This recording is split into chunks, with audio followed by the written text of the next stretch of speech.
जी हां, कर्नाटक का चुनाव जहर वाला तनाव, पक्ष विपक्ष के बीच जोरदार डिबेट की हम करने जा रहे हैं शुरुआत। बड़ी खबर आपको बता दें, पीएम मोदी पर मल्लिकार्जुन खड़गे का विवादित बयान सामने आया है। पीएम मोदी जहरीले सांप जैसे हैं, यह कहा है कांग्रेस अध्यक्ष मल्लिकार्जुन खड़गे ने। कहते हैं जहर चखेंगे तो आप मर जाएंगे। ये मल्लिकार्जुन खड़गे का बेहद विवादित बयान देश के प्रधानमंत्री के लिए, प्रधानमंत्री मोदी के लिए वो इन अल्फाजों का इस्तेमाल करते हुए आज कलबुर्गी में नजर आए एक रैली के दौरान। सबसे पहले आपको ये बयान सुनवाते हैं। मत नीवेनाद्रू तप्पु तिಳ್ಕೊಂಡ್ರಿ ಮೋದಿ ಅಂದ್ರೆ ಈ ವಿಷದ ಹಾವಿದ್ದಂಗೆ ನೀವಂದ್ರೆ ಇದು ವಿಷ ಅದ ಇಲ್ಲ ನೋಡೋಣ ಸ್ವಲ್ಪ ನೆಕ್ ನೋಡೋಣ ನೆಕ್ಕಕ್ಕೆ ಹೋಗಿರಿ ನೆಕ್ಕರು ಸತ್ತ ಇಲ್ಲ ಇದು ವಿಷ ಅದಾನೋ ಎಲ್ಲೋ ಮೋದಿ ಕೊಟ್ಟಣ ಒಳ್ಳೆ ಮನುಷ್ಯನ ಪ್ರಧಾನಮಂತ್ರಿ ನಾವು ಸ್ವಲ್ಪ ನೋಡೋಣ ನೆಕ್ ನೋಡೋಣ ಅಂತ ಹೇಳಿ ಆ ವಿಷವನ್ನ ನೆಕ್ ನೋಡಿದ್ರೆ ನೀವು ಮಲಗೇ ಬಿಡ್ತೀರಲ್ಲೇ। तो देखिए मल्लिकार्जुन खड़गे का यही वो बयान है जिस पर बीजेपी आग बबूला नजर आ रही है। मल्लिकार्जुन खड़गे ने जो बयान दिया है उसे लेकर जमकर सियासी हलचल इस वक्त नजर आ रही है। हमारे साथ कुछ खास मेहमान हैं, उनसे आपका जल्दी से तारुफ करा दें। भारतीय जनता पार्टी के राष्ट्रीय प्रवक्ता शहजाद पूनावाला हमारे साथ जुड़ चुके हैं। इसके अलावा कांग्रेस पार्टी के राष्ट्रीय प्रवक्ता अभय दुबे हमारे साथ मौजूद हैं। आप दोनों का बहुत बहुत स्वागत है। सबसे पहला सवाल लेकिन अभय दुबे जी आपसे, देश के प्रधानमंत्री के लिए ऐसे अल्फाज, जहरीले सांप से उनकी तुलना हो क्या रही है?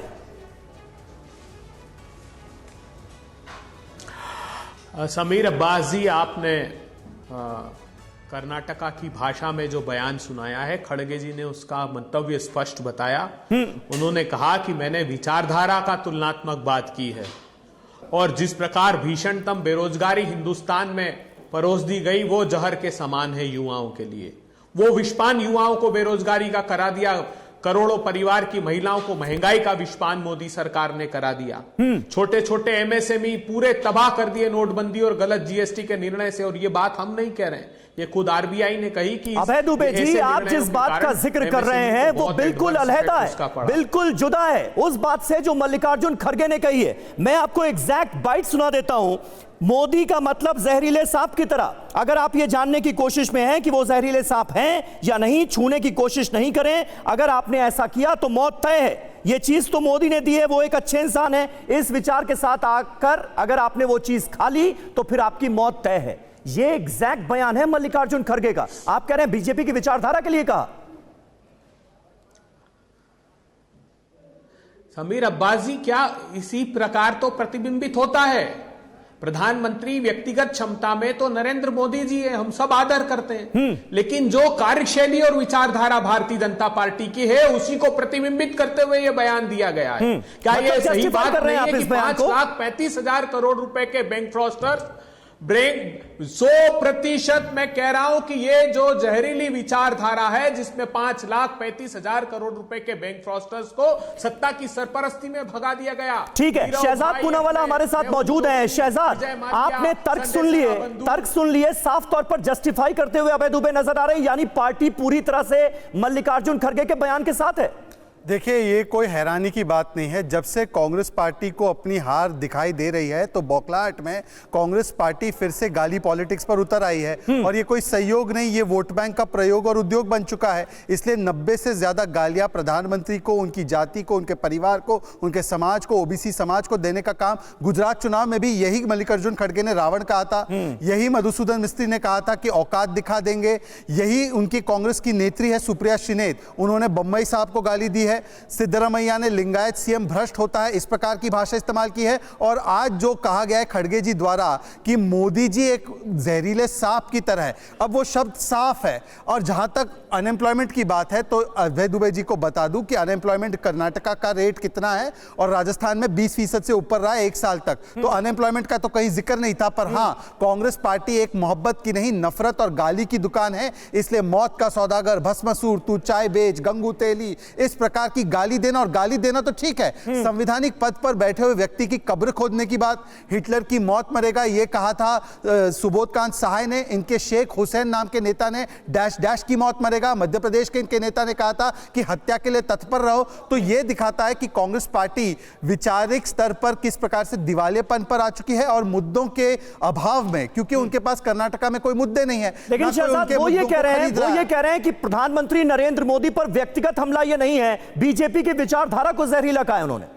अच्छा, तो उसमें आप बता दीजिए कि उस पूरे वक्तव्य में बीजेपी का नाम नहीं है, बल्कि कोई कन्नड़ भाषा न भी जानता हो तो वो मोदी शब्द को सुन सकता है। और दूसरी बात मुझे बता दीजिए कि जब मोदी जी को नीच कहा गया तो वो किसके लिए था, जब कब्र खुदने की बात हुई तो वो किसके लिए था, जो गंगू तेली कहा गया वो किसके लिए कहा गया, यहां तक कि पूरे मोदी समाज को गाली देते हुए ओबीसी समाज को गाली दिया गया और कोर्ट ने कन्विक्ट भी किया, और सूरत कोर्ट ने उसे अपहोल्ड भी किया। तो वो भी किसके लिए था, वो भी बीजेपी के लिए था या किसी और के लिए था? अरे कोर्ट ने कन्विक्ट किया, आपने ओबीसी समाज को गाली दी। ये अभय दुबे जी, इस तरह के बयानात कितने भारी पड़ सकते हैं? ये तो अभी हाल में ही आप लोगों को पता चला है राहुल गांधी की डिस्क्वालिफिकेशन के बाद, उसके बावजूद भी यह सिलसिला जारी है। जल्दी से शहजाद का जवाब दें, उसके बाद फिर मैं कुछ और एक रिकॉर्ड हमने निकाला है वो भी दिखाऊंगा। समीर अब्बास जी कर्नाटका की जनता को किस प्रकार विषपान कराया जहरीली विचारधारा ने, वो बात समझ लीजिए। 40% की कमीशन की सरकार, संतोष पाटिल भारतीय जनता पार्टी का कार्यकर्ता, प्रधानमंत्री जी को चिट्ठी लिख लिख कर उसने आत्महत्या कर दी कि प्रधानमंत्री जी मेरे छोटे से कार्यकर्ता से 40% कमीशन मांगी जा रही। लिंगायत समाज के मठ मंदिरों ने प्रधानमंत्री जी को चिट्ठी लिखी कि 30% तक कमीशन हमसे मांगा जा रहा है। ठेकेदारों ने जुलूस निकाला, लेकिन बात किससे करते हैं प्रधानमंत्री जी? ईश्वरप्पा से, जिस पर भाजपा के कार्यकर्ता संतोष पाटिल ने आरोप लगाया कि ये मंत्री मुझसे कमीशन मांग रहे हैं। कभी संतोष पाटिल के परिवार से प्रधानमंत्री जी ने बात नहीं की, लेकिन सद्भावना प्रकट की तो उस भ्रष्टाचार के आरोप लगे हुए मंत्री के प्रति मुद्दे पर अभय दुबे जी, राहुल गांधी जी ने भी इसी जहरीली विचारधारा का संदर्भ, ये मुद्दा, इससे बदनुमा गाली कोई देश को हो सकती है कि 10-10, 11-11 लाख करोड़ रुपए के भ्रष्टाचार का आरोप एक धन्ना सेठ पर लगाओ और भारतीय जनता पार्टी और प्रधानमंत्री जी जांच तक कराने के लिए अडानी जी के खिलाफ तैयार नहीं हो। किसानों की आमदनी जिस विचारधारा ने 27 रुपए प्रतिदिन कर दी, उनका धन्ना अबे दुबे जी सारी बातें मान ली आपकी, सारे मुद्दे मान लिए आपके, लेकिन गाली क्यों, गाली का इस्तेमाल क्यों, इस सवाल का जवाब आपने नहीं दिया। देख समीर अब्बास जी, ये सिंपैथी गेनिंग पॉलिसी है। इसमें ये लोग ये प्रचारित करना चाहते हैं कि प्रधानमंत्री जी के प्रति अपमानजनक, पर प्रधानमंत्री जी और उनकी सरकार की कार्यशैली ने हिंदुस्तान के नागरिकों का क्या अपमान किया, ये भी तो एक बार देख लीजिए। 11 लाख लोगों ने आत्महत्या की और प्रधानमंत्री जी तो गाली चलेगी, आत्महत्या का मतलब इस तरह की गालियां चलेंगी, चुनाव आएंगे तो इस तरह की गालियां दी जाएंगी कांग्रेस पार्टी के लीडर्स की तरफ से, आप ये कह रहे हैं शहजाद? फिर तो ये सिलसिला जारी रहेगा, रुकेगा नहीं। देखिए, ऐसा है कि आज अभय दुबे जी को भी पता है कि इसको डिफेंड करना नामुमकिन है, इसीलिए वो इधर उधर की बातें कर रहे हैं। मैं केवल एक ही चीज पूछ रहा हूं, सारे मुद्दे आपके अगर सही है तो जाकर राजस्थान में अडानी का प्रोजेक्ट कैंसिल करवा दो, छत्तीसगढ़ में कैंसिल करवा दो, शरद पवार से कहो कि अडानी से ना मिले, परंतु उसका वैमनस्य क्या किसी व्यक्ति को, उसके समाज को, उसके परिवार को, क्या यह सही नहीं है कि उनकी जाति को उल्लेख करते हुए प्रियंका वाड्रा ने उनको नीच कहा? क्या यह सही नहीं है कि उनकी ओबीसी समाज को गाली दी गई, राहुल गांधी उसमें कन्विक्ट हुए? क्या यह सही नहीं है कि एक जो समाज, घांची समाज से आने वाले प्रधानमंत्री को गंगू तेली कहा गया? क्या यह सही नहीं है कि इनके ही नेताओं ने हत्या कर दो मोदी की, तत्पर रहो, ये बातें कही हैं? आज मैं केवल अभय जी से यह पूछना चाहता हूं, देखिए हमारे मतभेद हो सकते हैं, परंतु इस प्रकार की भाषा शैली जो इस्तेमाल की गई है, क्या यह स्वीकार्य है? और तो और मैं इनसे केवल इतना कहना चाह रहा हूं, अगर इनके पास इतने मुद्दे हैं, ये 40% करते हैं, तो कांग्रेस के नेताओं को क्यों लेते हैं जो भ्रष्टाचार में लिप्त है? दूसरी बात, कोई कोर्ट ने आज तक किसी आदेश नहीं दिया है। तीसरी बात, मुझे बताइए कि इन्होंने आज तक जो कर्नाटका में विषय उठाए हैं, वो आज कह रहे हैं एसडीपीआई के साथ गठबंधन कर लो, धार्मिक आधार पर आरक्षण दे दो। क्या लिंगायत समाज को आरक्षण बढ़ाकर दिया गया, इसके खिलाफ है अभय दुबे जी? क्योंकि आज उनकी बातों से ऐसा लग रहा है, पहले लिंगायत समाज को गाली, फिर उनके आरक्षण के खिलाफ इनके अधिकृत प्रवक्ता का बयान, और ओबीसी समाज को देने वाली गाली जो एक खड़गे जी ने आज दी है कि किस प्रकार से उन्होंने आज कहा है कि ये जहरीले सांप होते हैं, मतलब कि फिर से एक बार राहुल गांधी की देखा देखी ओबीसी समाज को और ओबीसी समाज से आने वाले प्रधानमंत्री को गाली देने का काम। ठीक है, शहजाद ने जिन बातों का जिक्र किया है उसका जवाब दीजिएगा। मैं एक थोड़ा सा पुराना रिकॉर्ड आपको दिखा देता हूं, और बहुत पुराना नहीं है। प्रधानमंत्री नरेंद्र मोदी पर खड़गे के विवादित बोल, जरा एक झलक आपको दिखाते हैं। आपके पास रावण जैसे 100 सिर हैं, यह कहा गया नवंबर 2022, गुजरात के चुनाव चल रहे थे, मैं वहीं पर था। झूठों के सरदार हैं प्रधानमंत्री मोदी, यह कहा गया नवंबर 2022 में गुजरात चुनावों के दौरान, प्रचार के दौरान। तेरे जैसे कितने लोग आए और चले गए। फरवरी 2023 में छत्तीसगढ़ में यह बयान दिया गया, और प्रधानमंत्री नरेंद्र मोदी के लिए कैसे अल्फाजों के इस्तेमाल किए गए ये आप देखिए। तेरी 56 इंच की छाती लेकर हम क्या करेंगे, ये छत्तीसगढ़ का ताजा बयान है। अभय दुबे साहब, ये कोई इक्का दुक्का बयान नहीं है, एक लंबी फहरिस्त है। और जिस तरह से आप आज जहरीले सांप वाले बयान को डिफेंड कर रहे हैं, यकीन जानिए फिर तो आपके नेताओं में होड़ लग जाएगी इस तरह के बयान देने की।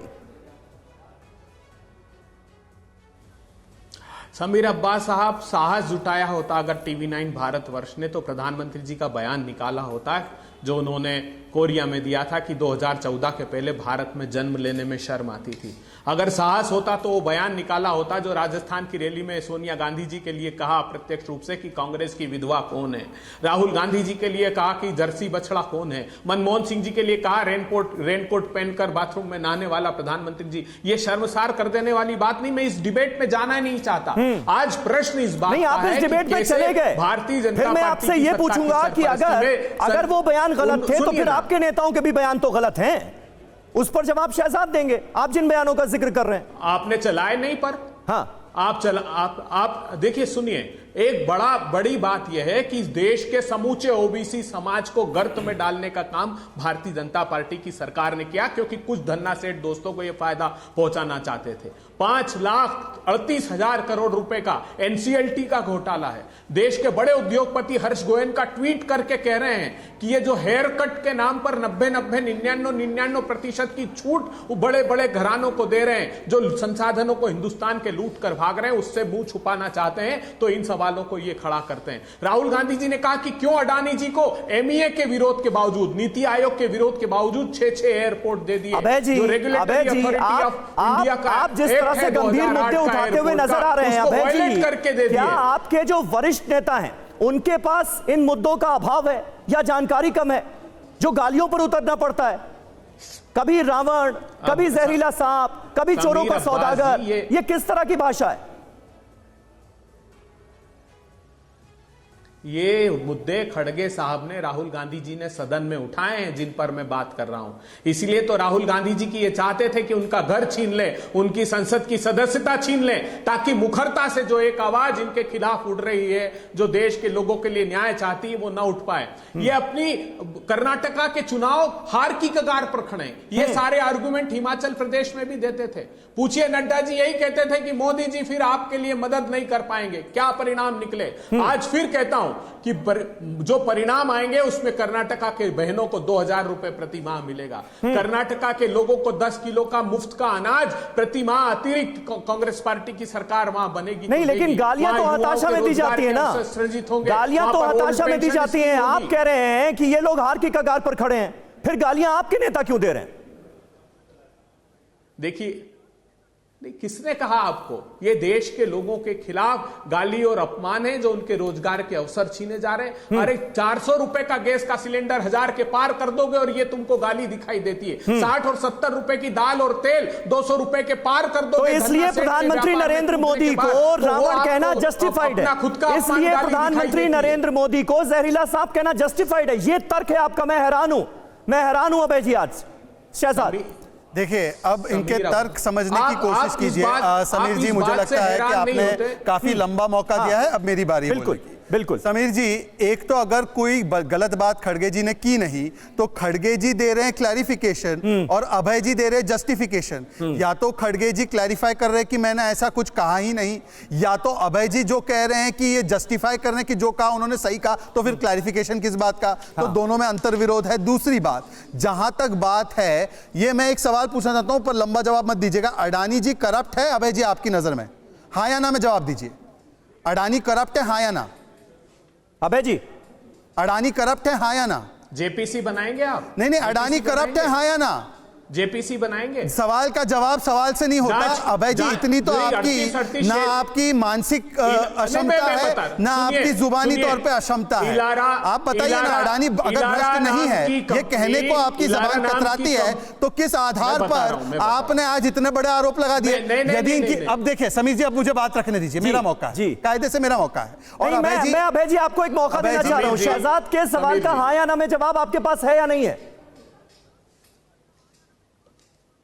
हाँ, बहुत अच्छा सवाल आपने किया। नहीं, हाँ या ना में, वरना मेरा समय मैं यील्ड नहीं करना चाह रहा हूं। की कंपनी के साथ डिफेंस के प्रोजेक्ट में काम कर रहे हैं, स्ट्रेटेजिक एरिया में काम कर रहे हैं। नहीं, अब मैंने स्पीच के लिए नहीं मांगा है समीर जी, मेरा समय बर्बाद हो रहा है। आरोप लगा, उसकी जांच कौन करेगा बताइए? ना तो एसएफआईओ जांच करने को तैयार है, अब समीर जी भी जांच करने को समीर जी, लंबा वक्तव्य मेरा समय, कोई कदम उठाने को तैयार है। प्रधानमंत्री जी जेपीसी जांच कराना चाहते हैं, समीर जी आप देखिए, आपको हस्तक्षेप करना पड़ेगा ताकि बोलिए आप। देखिए, आज जिस व्यक्ति को बैठे हुए चैनल पर एक राष्ट्रीय प्रवक्ता कांग्रेस का भ्रष्ट नहीं बोल पा रहा है, उसके खिलाफ विष उगलते उगलते देश के प्रधानमंत्री और उसके समाज के खिलाफ ऐसे अपशब्द बोलने की कहां से उनको मंजूरी मिल जाती है? फिर अगर अडानी को ये करप्ट भी नहीं बोल पा रहे हैं और अपने राजस्थान छत्तीसगढ़ प्रोजेक्ट को जायज ठहराते, शरद पवार से मिलने को जायज ठहराते, तो इस मुद्दे को लेकर मोदी जी को इस प्रकार की भद्दी गाली देने का कहां अधिकार मिलता है? पहली बात। दूसरी बात, मैं इनसे पूछना चाहता हूं कि आज का नैरेटिव देखिए ना कर्नाटक चुनाव का,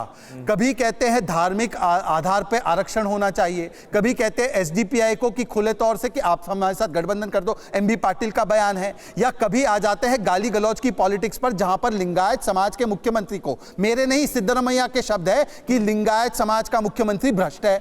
सुप्रिया शिनेत अगर बुम्मई जी खड़गे जी को नमस्कार करते हैं राजनीतिक रवादारी दिखाते हुए, तो उसको कहती है कि यह भ्रष्ट नेता माफी मांग रहा है खड़गे जी की। तो इस प्रकार की मानसिकता क्यों उतर आया है? क्योंकि इन्होंने कर्नाटका के लिए कुछ नहीं किया। और बाकी सब तो छोड़िए, इनका कौन सा गारंटी काम में है? कांग्रेस की गारंटी मतलब चाइनीज गारंटी। ये वो लोग हैं जिन्होंने राजस्थान में गारंटी पूरी नहीं की, सचिन पायलट धरने पर बैठे हैं। शहजाद पूनावाला को अपनी गारंटी के बारे में मत बताओ, सचिन पायलट को बता दो भाई साहब। परंतु आज सिर्फ इतना सवाल का जवाब दीजिए, कभी ओबीसी समाज को गाली, कभी प्रधानमंत्री के परिवार को गाली। आज जिस प्रकार के शब्दावली का इस्तेमाल किया गया है, यह सहयोग नहीं, यह वोट बैंक का सबसे घिनौना उद्योग है। बताइए अभय दुबे साहब, क्या वाकई प्रयोग किया जा रहा है क्या? लेकिन मुझे लग रहा है कि गुजरात इलेक्शंस में भी तो इस तरह की बातें की गई, लेकिन उसका कोई फायदा तो हुआ नहीं आपकी पार्टी को। फिर यह बार बार प्रयोग क्यों हो रहा है? समीर अब्बास जी, विडंबना देखिए, सचिन पायलट जी धरने पर बैठे थे ये कहकर कि वसुंधरा जी भीषणतम भ्रष्टाचार में डूबी हुई है, उस पर मोहर लगा रहे हैं भारतीय जनता पार्टी के प्रवक्ता। इन्होंने एसडीपीआई का जिक्र किया। ये संगठन कौन सा संगठन है पूनावाला साहब? ये पीएफआई का राजनीतिक संगठन है। पीएफआई को तुमने आतंकी संगठन बनाकर बैन कर दिया, और जब हमने टेलीविजन पर पूछा कि एसडीपीआई जिसका घोषित राजनीतिक संगठन है, बोले वो इलेक्शन कमीशन ऑफ इंडिया उस पर प्रतिबंध लगाएगा। क्यों साहब? फिर लगा दीजिए एनआईए में ताला, फिर लगा दीजिए गृह मंत्रालय में ताला, उस पर कोई एक्शन नहीं लोगे। हमने नहीं कहा, ये कर्नाटका की जनता ने कहा, तुम्हारे कार्यकर्ता ने कहा कि 40% के करप्शन की सरकार है, और आत्महत्या कर ली बेचारे संतोष पाटिल ने। सारे ठेकेदारों ने वहां के कहा, अरे न्यायपालिका के जज तक ने जो आरोप लगाए, हाई कोर्ट के जज ने सार्वजनिक रूप से, उसकी तो हम व्याख्या भी नहीं कर सकते। भीषणतम भ्रष्टाचार में आकंठ डूब गए, इनके पास कर्नाटक में कुछ नहीं बचा, और ये कर्नाटक से पराभव प्रारंभ होगा। अबे जी, इतने सारे मुद्दे हैं आपके पास, आपकी बातों से लग रहा है इतने सारे मुद्दे हैं कर्नाटक में, फिर प्रधानमंत्री के खिलाफ अपशब्द क्यों? साहब देखिए, इसकी विवेचना व्याख्या आप जैसी करना चाहे कर लीजिए। एक प्रश्न का जवाब इनसे लीजिएगा, क्या ये बेहद ईमानदार मानते हैं अडानी जी को, इसलिए जांच नहीं करा रहे प्रधानमंत्री जी? पूछ लीजिए। हम तो कह रहे हैं पहले दिन से कि जैसे सीधा सवाल आपसे पूछ दे दीजिए कि ना कोई 38 शेल, ना कोई, सुनिए ना, ना कोई 38, ना कोई 38 शेल कंपनियां थी, ना कोई स्टॉक मैनिपुलेशन हुआ। प्रधानमंत्री जी मैं जवाब देता हूं एक एक करके, अब मैं जवाब देता हूं एक एक करके। विडंबना देखिए समीर जी, आप देखिए लंबा मुशायरा तक नहीं ले करना है, आप जवाब तो ले लीजिए। उसने क्या भ्रष्टाचार किया हुआ है ठीक है, सामने। शहजाद कह रहे हैं वो जवाब देने के लिए तैयार है। शहजाद, अब शुरू करते हैं अडानी के विषय पर ही, अडानी पर सुप्रीम कोर्ट की जांच हो रही है। इस पर तो मुहर शरद पवार जी ने लगाई है कि सुप्रीम कोर्ट की जांच बेहतर होती है। और छोड़िए शरद पवार ही नहीं, टीएमसी इनके नए नए बने साथी ने कहा है कि जेपीसी नहीं होनी चाहिए। ऑपोजिशन स्टेट्स को अपने अपने राज्यों में प्रोब करना चाहिए। मार्च 17 का बयान है डेरेक ओब्रायन का। अब मैं इनसे पूछना चाहता हूं, यदि अडानी भ्रष्ट है तो राजस्थान और छत्तीसगढ़ में आपने अभी तक, जैसे टीएमसी ने कहा है, जांच की शुरुआत क्यों नहीं की है? क्यों उनको बचाया जा रहा है आपकी तरफ से, जबकि उन्होंने 20,000 करोड़ का शेल इन्फ्यूजन किया है? यह आप ही का बयान है। तो राजस्थान और छत्तीसगढ़ में उनको होने का कोई औचित्य नहीं बचता। और अगर ऐसा व्यक्ति शरद पवार जी के पास जाए तो क्या आप मानते हैं अलका लांबा जी ने जैसे बताया कि वो लालची है और डरपोक है, या आपकी व्याख्या अलग है शरद पवार जी के लिए? पहले बता दीजिएगा। दूसरी बात, एसडीपीआई के विषय में, एसडीपीआई के विषय में आपकी तो बांग है ना कि उनके ऊपर प्रतिबंध लगना चाहिए। तो बताइए, एमबी पाटिल आपके कैंपेन चीफ के हेड और जी परमेश्वर आपके मुख्यमंत्री के एक और दावेदार, दोनों मिलकर कहते हैं गठबंधन होना चाहिए। बोलिए कि दोनों का बयान गलत है, हम खारिज करते हैं और हम कार्रवाई करेंगे। तीसरी बात, इनके तो ऐसे दिन आ गए हैं कि इमरान प्रतापगढ़ी स्टार प्रचारक है और जो सचिन पायलट धरने पर बैठा है उसको हटाकर जो कसीदे गा रहा है अतीक के, उसको बनाया है। और कभी गाली कभी कसीदा, अतीक के लिए कसीदा और देश के चाय वाला प्रधानमंत्री के लिए गाली। यही अभय दुबे चाहते हैं। ठीक है, चलिए, कौन सही है कौन गलत, इसका फैसला कर्नाटक की जनता करेगी। आप दोनों को बहुत बहुत शुक्रिया हमारे साथ जुड़ने के लिए और अपनी अपनी पार्टी का पक्ष रखने के लिए। मल्लिकार्जुन खड़गे की तरफ से सफाई आ गई है, लेकिन इससे क्या यह विवाद खत्म होगा, यह अपने आप में बड़ा सवाल है।